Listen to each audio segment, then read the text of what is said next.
yarabase, yaraba, yaraba, yaraba. Oh, yaraba, sharabo. Yaraba, yarabase. Yaraba, yaraba, sharabo. Yaraba, yaraba, shekarabo.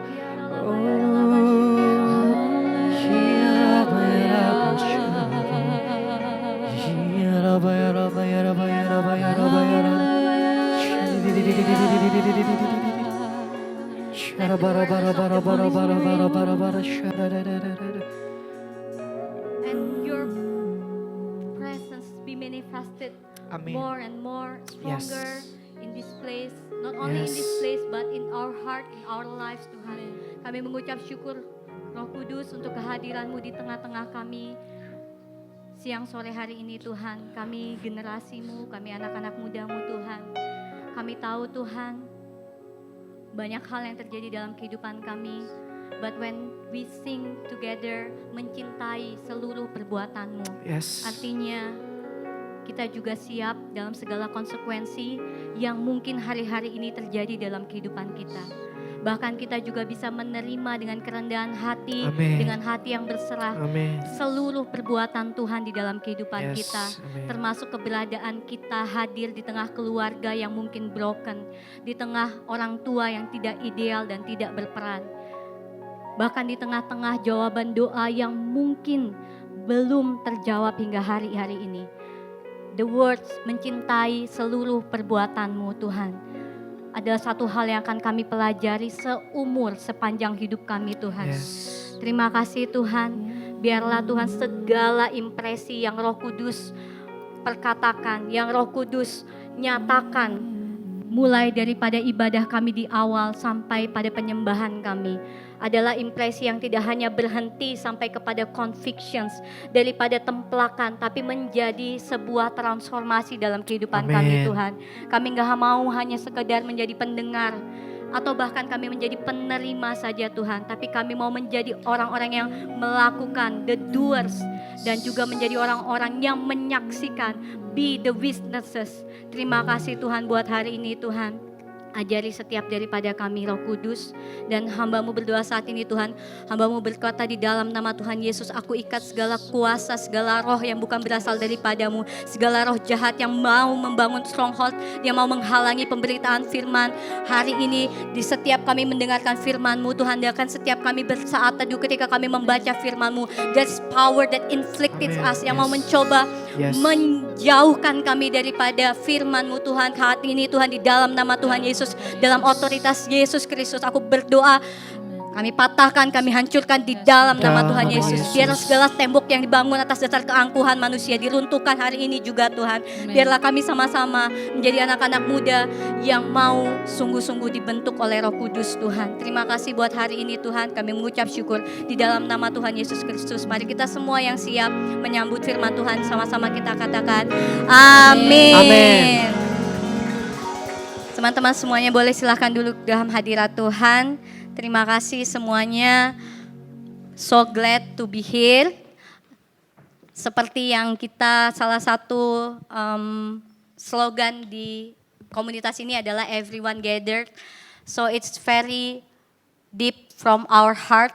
Kami bersyukur kalian tetap ada dan hadir setiap hari Minggu berkumpul, dan biarlah Shine ini bukan hanya sekedar jadi wadah atau komunitas untuk berkumpul, tapi juga bertumbuh.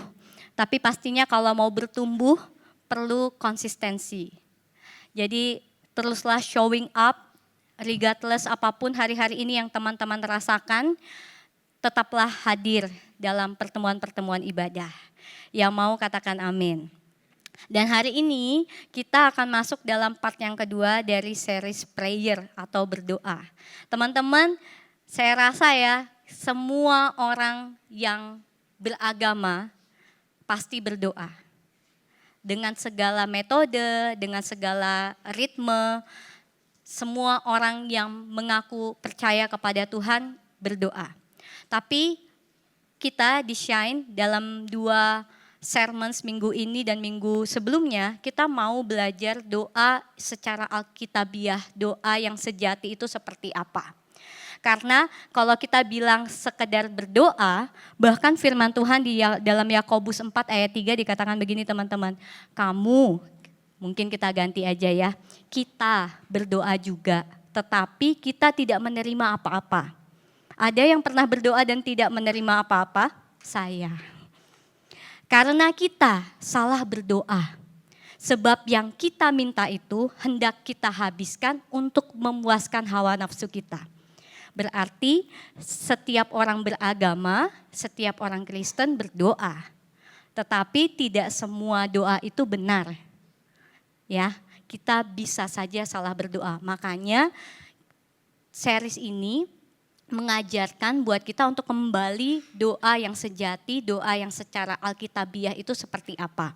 Jadi sangat saya sarankan untuk teman-teman yang mengaku beragama, mari kita sama-sama belajar soal doa. Jadi kalau kalian miss atau belum mencatat poin-poin penting dalam series ini, kalian bisa ke YouTube-nya dan mulai belajar lagi. Nah selanjutnya, next-nya begini teman-teman. Next slide-nya udah ya. Next slide-nya adalah doa ada dua sisi, natural atau disiplin. Pernah dengar satu kalimat doa adalah nafas hidup orang percaya? Saya mau coba survei kecil-kecilan. Ada yang pernah dengar kalimat demikian? Doa adalah nafas hidup orang percaya. Boleh angkat tangan yang pernah mendengarnya? Ya. Pernah kita dengar itu mungkin kalau ini aku sering dengar waktu itu pada saat masih sekolah.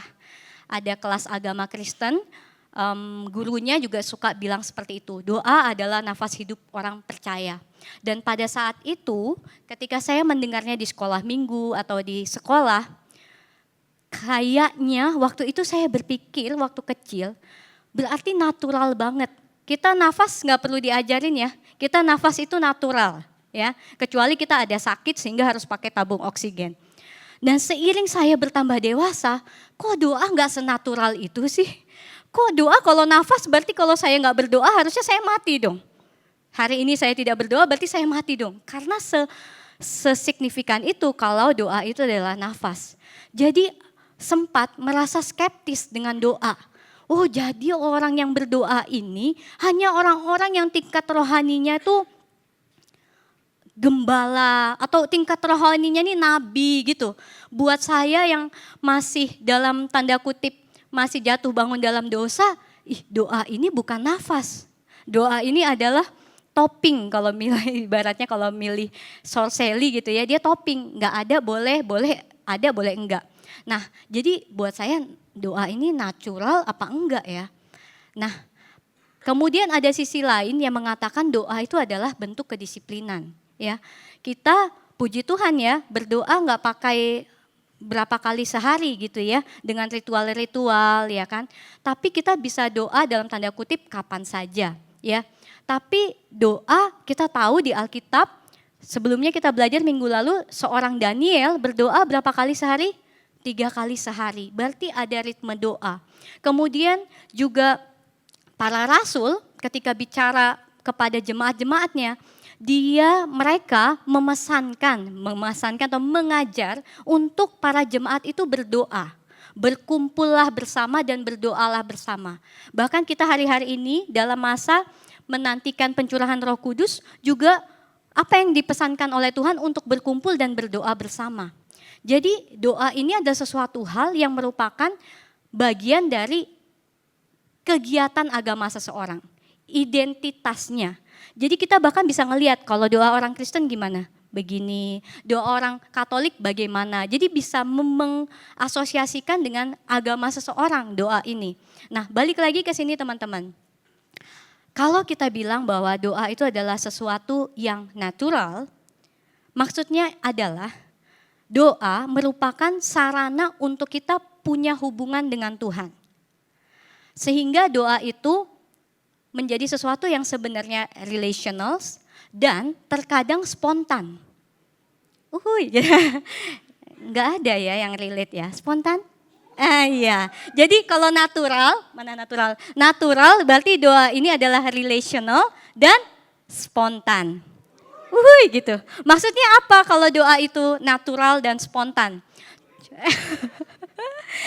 Masih ingat ya, baik soalnya. Nah, kita belajar di Alkitab ya teman-teman. Doa ini sifatnya natural karena ada doa di mana waktu ketika Daud dikejar-kejar oleh Saulus lagi, dikejar oleh Saul, dia juga berdoa, ya kan? Bahkan dituliskan di dalam kitab Mazmur. Kemudian ada Hana, ada namanya Hana? Iya, Hana. Hana itu berdoa untuk anak, sehingga supaya dia memperoleh anak dan dijawab melalui kelahiran namanya Nabi Samuel. Jadi banyak banget tokoh-tokoh di Alkitab yang berdoa di tengah situasi mereka ketakutan, sedih, depresi, dan lain sebagainya. Nah, ada juga doa yang kita pernah nyanyikan apa? Doa Yabes ya. Jadi sesuatu yang memang sifatnya untuk membangun relasi antara umat dengan Tuhan.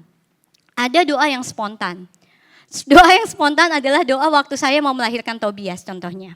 Waktu itu karena kelahirannya normal, kemudian pada saat di masa-masa kontraksi dan sudah di posisi mau melahirkan, tercetuslah di dalam ketakutan saya berdoa begini, Tuhan ini kayak udah, karena kalau melahirkan perlu pendarahan ya, ada darah yang keluar. Di situ ya, tiba-tiba spontan yang keluar bukan doa minta pertolongan. Saya bilang, Tuhan ampuni saya Tuhan, gitu. Malah doa minta ampun, karena apa? Saking spontannya, saking takutnya nyawa melayang gitu. Jadi udah agak-agak bingung ini mau doa apa gitu. Terus tiba-tiba Roh Kudus bilang gini, kamu salah berdoa, bukan doa minta ampun, doa pertolongan kayak gitu. Itu doa-doa spontan. Mungkin ada juga yang lagi di jalan, misalnya terjadi sesuatu kita doa spontan, ya kan? Kayak Petrus juga waktu pas di tengah-tengah dia sadar bahwa di tengah-tengah ini dia ada laut, dia langsung berdoa, Tuhan tolong aku. Itu adalah salah satu bentuk doa, karena doa adalah bentuk komunikasi kita dengan Tuhan. Nah, tapi ada juga doa yang bersifat disiplin, yang tadi bahwa ada terjadi namanya konsistensi di atas dari emosi. Jadi jangan ditunggu kita lagi sedih dulu, kita lagi tertekan dulu, lagi depresi dulu baru berdoa. Benar? Karena doa sebagai disiplin rohani adalah menekankan tentang bagaimana kita konsisten berdoa dan mencari Tuhan secara intensional. Jadi bukan out of reflex, tapi atas intensional kita untuk mencari Tuhan. Dan tujuan dari doa yang bentuknya disiplin ini adalah untuk membentuk spiritual habit kita, untuk memberi makan roh kita. Sama kalau tadi doa adalah nafas, berarti natural. Sekarang kita asosiasikan kalau doa ini adalah makan, teman-teman. Pasti ada yang sifatnya natural, kita mau makan, kita selalu tiba-tiba lapar, kita akan makan. Tapi jangan sampai doa sama seperti makan tidak intensional. Kita makan aja junk food atau kita skip makannya, akhirnya kita GERD, akhirnya kita kena asam lambung. Sehingga doa meskipun mengandung naturalitas karena kita berhubungan dengan pribadi, karena itu adalah bentuk komunikasi, kita juga harus menempatkan doa sebagai sesuatu yang intentional dan purposeful. Amin. Makanya bahkan murid-murid Tuhan Yesus minta diajarkan untuk berdoa dan berpuasa. Rabi, bagaimana cara berdoa? Rabi, bagaimana cara berpuasa? Jadi sebagai bentuk keseimbangan daripada doa yang sifatnya natural dan disiplin, di dalam Alkitab mengajarkan seperti ini teman-teman, bahwa prayer is not only emotional spontaneous, atau bukan juga empty religious routine. Tapi doa yang bersifat natural adalah doa yang genuine relationship, authentic. Dan sedangkan doa yang bersifat disiplin adalah doa yang sifatnya intentional dan konsistensi to pursuit of God. Berarti konsistensi untuk mengejar hadirat Tuhan. Jesus Christ seperti Tuhan kita, Yesus Kristus berdoa secara intim dengan Tuhan, menyatakan perasaannya kegundahannya pada saat dia di Taman Getsemani, dan dia juga punya disiplin rohani sebelum memulai pelayanan dan mengakhiri pelayanan setiap hari. Yesus kita berdoa. Siapa kita yang tidak berdoa? Jadi kita perlu dua hal ini teman-teman. Jadikanlah doa itu sesuatu yang natural, tapi jadikan juga dia sesuatu yang harus punya disiplin. Yang mau katakan amin. Jadi kita balance, ya, kita balance. Dan apa yang akan kita pelajari hari ini, nextnya kita akan belajar dari seorang raja, seorang manusia bernama David atau Daud, a man of prayer. Nah, minggu lalu kita belajar dari Daniel. Dan siapakah Daud ini? Daud kan adalah seorang raja Israel ya, yang dipilih saat dia masih muda. Dan saat masih muda, dia terpilih ketika dia masih menjadi gembala, menggembalakan kambing domba dari keluarganya. Nah, tetapi uniknya adalah Daud adalah anak muda, sekali lagi anak muda, yang memiliki hubungan yang spesial banget dengan Tuhan. Karena pada saat itu ada seorang raja, yaitu Raja Saul, dan ketika Raja Saul berpaling dari Tuhan, Tuhan sudah menemukan yang namanya Daud. Jadi Daud ini kalau ibaratnya Indonesian Got Talent, di searching gitu. Dia bukan datang audisi, dia di scout gitu, ditemukan oleh Tuhan. Makanya firman Tuhan tercatat begini, aku kata Tuhan mendapati Daud bin Isai, the man after my own heart. Artinya aku mendapati Daud bin Isai, orang yang berkenan di hatiku. Jadi what an extraordinary guy, ya kan? Anak muda yang sangat extraordinary. Dari sekian banyak orang-orang Israel, ya, dia yang dipilih. Padahal kalau secara manusia kita juga pernah baca bahwa dia itu enggak masuk kualifikasi karena dia sangat masih muda, ya. Mukanya imut-imut, bahkan abang-abangnya harusnya lebih terkualifikasi secara ukuran manusia. Nah, dan hal yang sangat spesial lagi teman-teman, kita baca di sini ini adalah perkataan terakhir Daud. Jadi kalau mau meninggal, biasanya ada perkataan-perkataan terakhir. Dan perkataan terakhir Daud ini tercatat. Kenapa? Karena dia adalah salah satu, kalau bisa dibilang malah satu-satunya raja yang berimpact dari kerajaan atau bangsa Israel. Makanya bentuk benderanya disebut dengan slogannya apa? Bintang Daud, ya.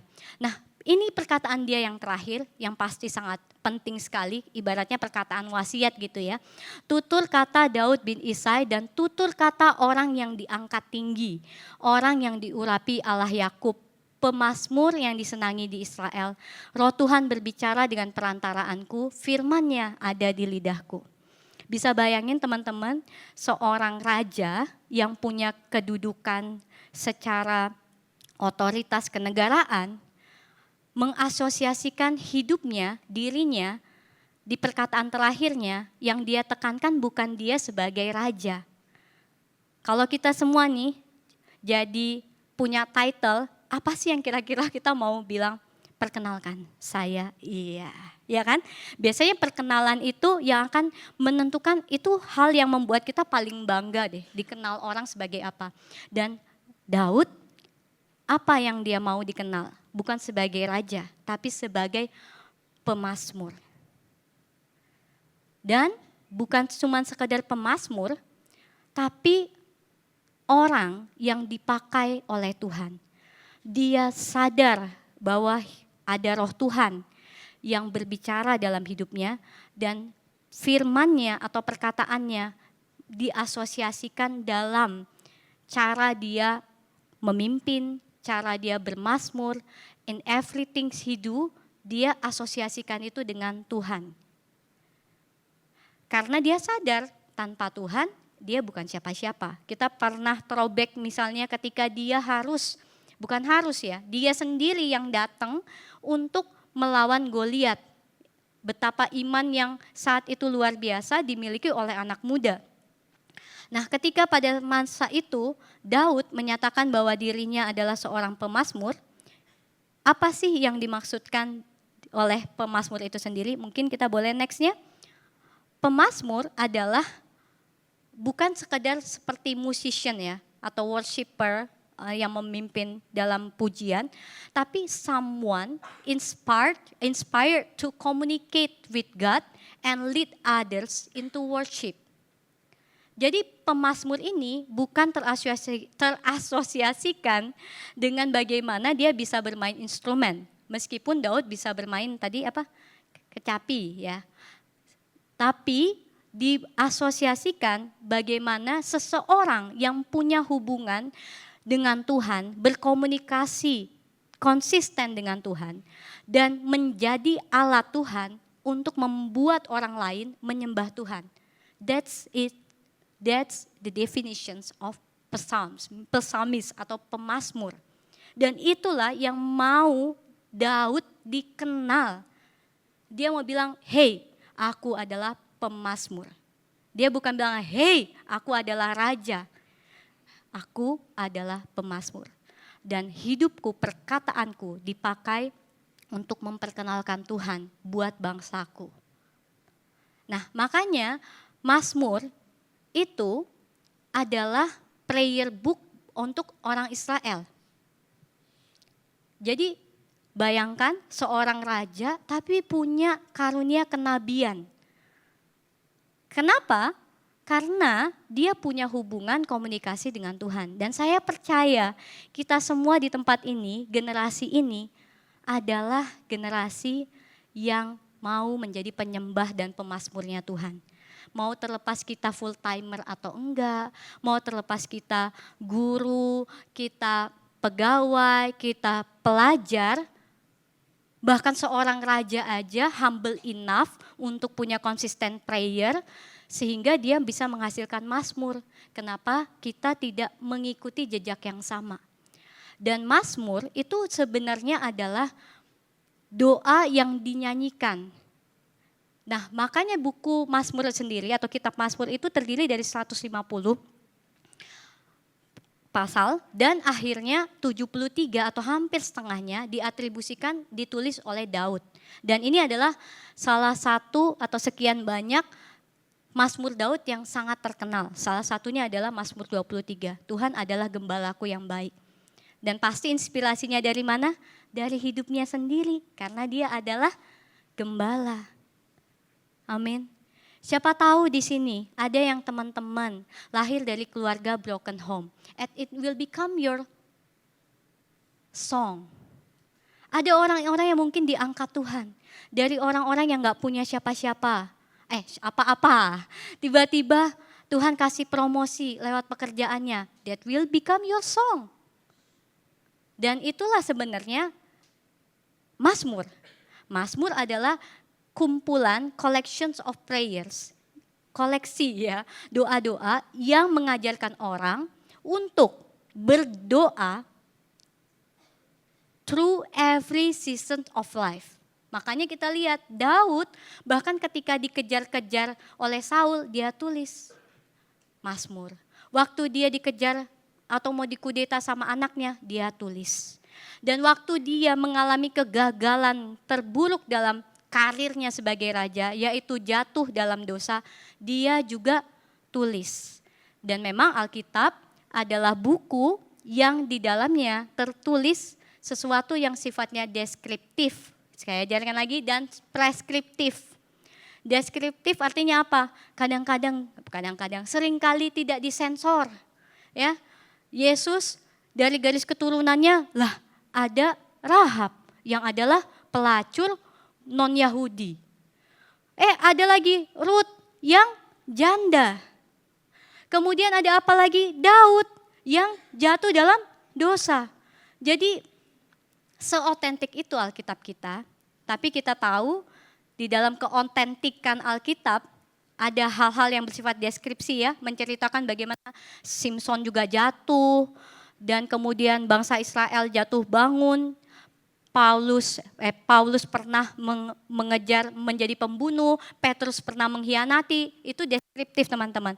Tapi kita selalu lihat di tengah-tengah deskripsi kegagalan manusia-manusia yang ada di dalam Alkitab, ada keselamatan.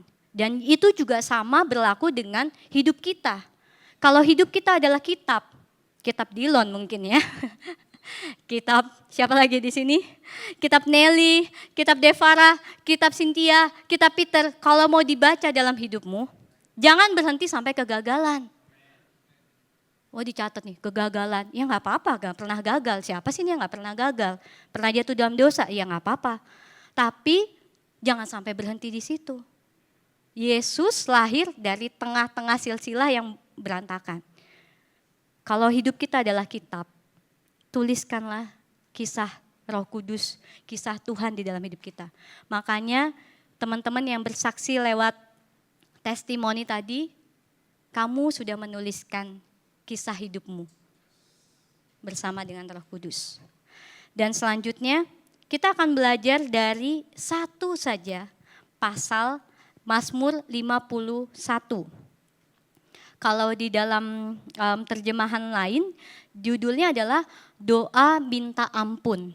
Nextnya, doa minta ampun. Memangnya apa yang dilakukan? Nah sebagai konteks lagi, mungkin kita pernah baca bahwa Daud lagi di masa-masa kejayaannya dia menjadi raja, di tengah-tengah ibaratnya Yerusalem dan Israel ini dalam keadaan aman, tapi mereka tetap perlu memerangi bangsa-bangsa yang lain.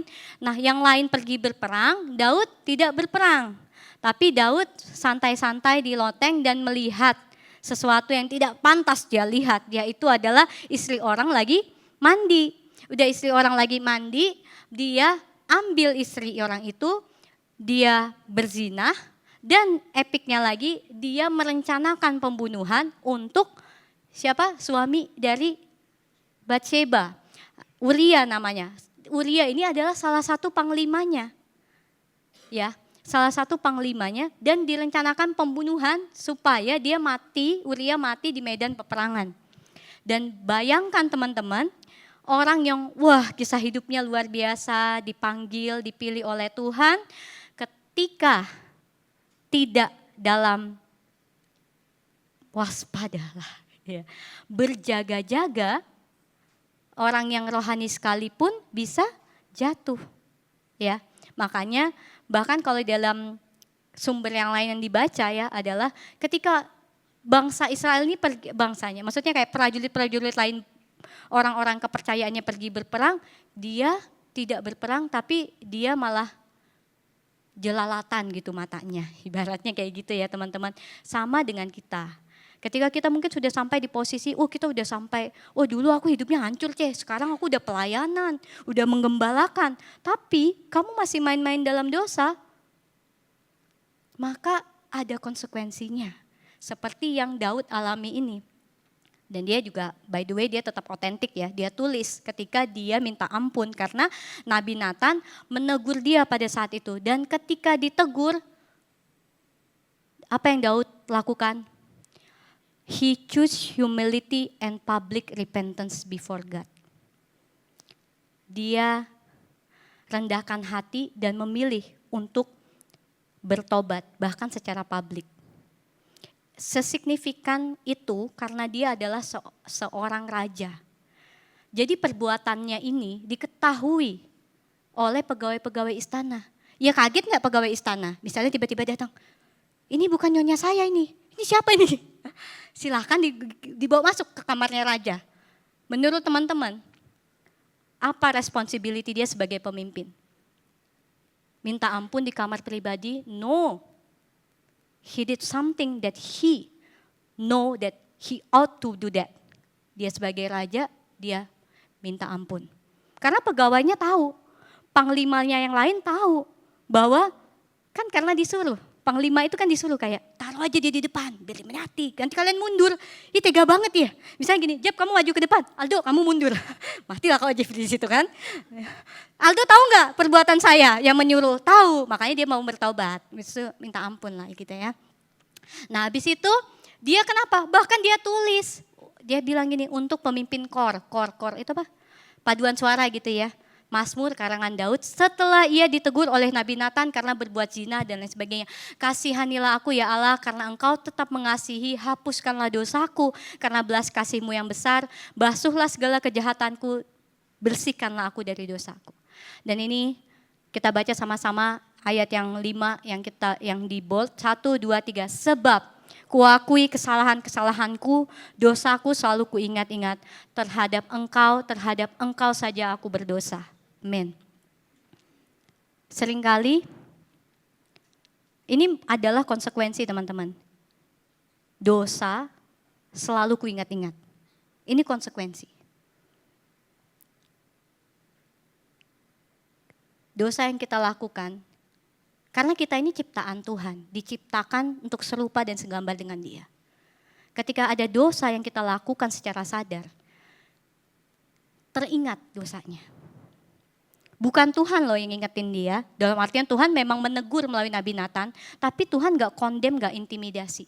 Sama seperti ini konsisten dengan apa yang terjadi di Taman Eden. Dosa itu membuat kita takut ada di hadirat Tuhan. Tapi siapa yang datang kepada Adam, di mana kamu berada? Itu Tuhan. Tapi kalau dosamu seperti diingat-ingat, ya karena itu natur kita. Kita ini ciptaan Tuhan. Apalagi kita sudah ditebus oleh Tuhan. Apalagi kamu sudah melayani Tuhan. Maka wajar ada satu memori, ada satu hal yang menjadi konsekuensi dari dosa kita. Daud juga ngalamin kok teman-teman. Dia teringat akan dosanya. Tapi kita akan belajar hari ini di dalam doa mohon ampun ini, apa yang dia address adalah Daud tidak berpegang pada status dia sebagai raja atau perbuatan baik dia. Wah, aku udah pernah ngalahin Goliat, aku pernah kalahkan ini, bangsa ini, aku pernah begini, aku pernah membawa tabut gitu, membawa hadirat Tuhan. Aku pernah nari dengan ekspresi memuji menyembah Tuhan. Tapi dia datang dengan kerendahan hati di hadapan Tuhan.